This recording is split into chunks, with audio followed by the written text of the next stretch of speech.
હર હર મહાદેવ દોસ્તો, સ્વાગત છે તમારું અમારી ચેનલમાં, જેમાં અમે લઈને આવીએ છીએ અવનવી વાર્તાઓ, કવિતાઓ અને સુવિચારો. અમારો ધ્યેય ફક્ત એટલો જ છે કે અમારા શબ્દથી તમારા લોકોની જિંદગી સુધરી શકે એવી વાતો લઈને અહીં અમે આવીએ છીએ. જો કે આજકાલ તો વ્યક્તિનું મૂલ્યાંકન ઓછું થઈ ગયું છે, પણ પ્રયત્ન એવો રહે છે કે વ્યક્તિનું મૂલ્યાંકન વધે એના માટે નવું નવું લાવતા રહીએ.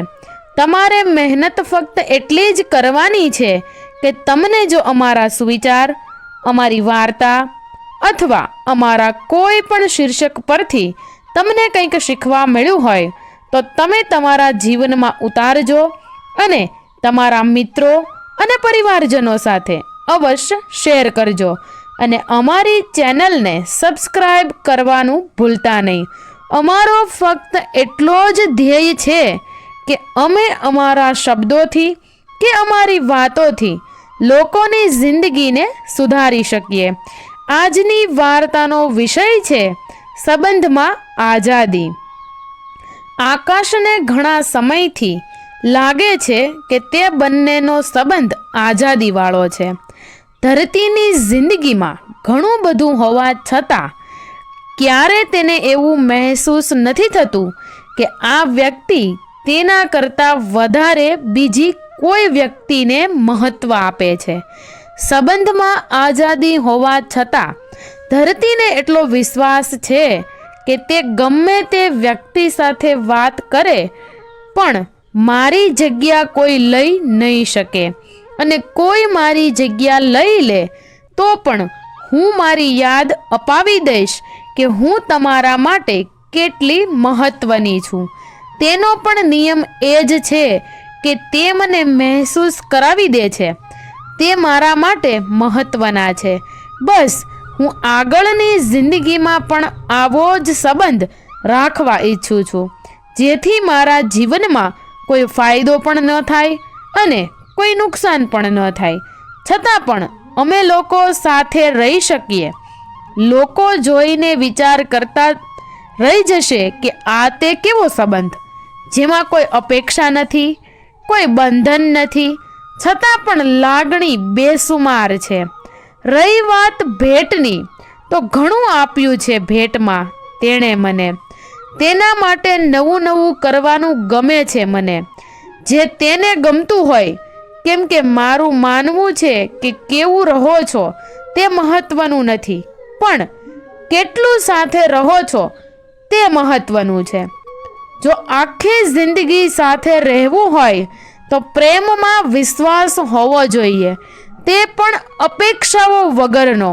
તેમાં એકબીજાની આઝાદી જોઈને, આઝાદી એટલે સંબંધમાં કોઈ ફરક ના પડે, પરંતુ કોઈ ખરાબ રીતે એકબીજાને કહી ના જાય કે તું બદલાઈ ગઈ છે કે તું બદલાઈ ગયો છે.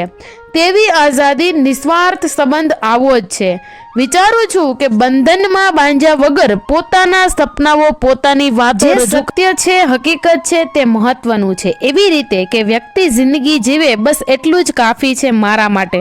હું બધાની શુભચિંતક બનતી હોઉં છું તો આ તો મારા મનમાં વસેલ છે. હું કેમ ના બની શકું તેમની શુભચિંતક?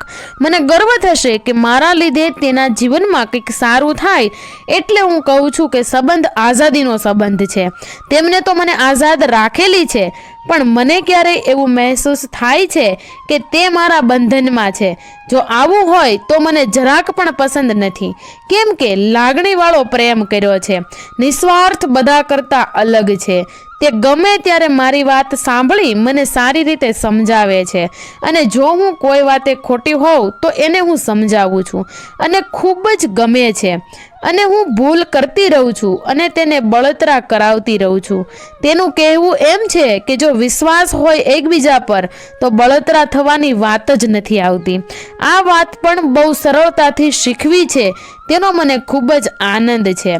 મને થોડા સમય પહેલાં લાગતું હતું કે મારા જીવનમાં કંઈક અધૂરું છે, પણ હવે મને આઝાદી લાગે છે. જીવન પરિપૂર્ણ થઈ ગયું હોય તેવું મને લાગે છે. તો મિત્રો, આજે આપણે જે સાંભળ્યું તે મનનો મેળાપ પુસ્તક, જે ક્રિઝા બી મોનપરાના હાથે લખાયેલો છે, એનો ત્રીજો ભાગ આજે આપણે સાંભળ્યો. તો આવતીકાલે આનો ચોથો ભાગ રજૂ કરવામાં આવશે. માટે જો મિત્રો તમને આ વિડીયો ગમ્યો હોય તો વિડીયોને લાઈક કરજો, શેર કરજો અને કમેન્ટમાં આ સ્ટોરી વિશે તમારું શું કહેવું છે તે જરૂરથી લખી દેજો. અને અમારી ચેનલમાં તમે નવા આવ્યા હોય તો અમારી ચેનલને જરૂરથી સબસ્ક્રાઈબ કરી અને અમને પ્રોત્સાહન પૂરું પાડજો. તો મળીશું કાલે એક નવા એપિસોડ સાથે. ત્યાં સુધી તમે તમારું ધ્યાન રાખજો. થેન્ક યુ મિત્રો.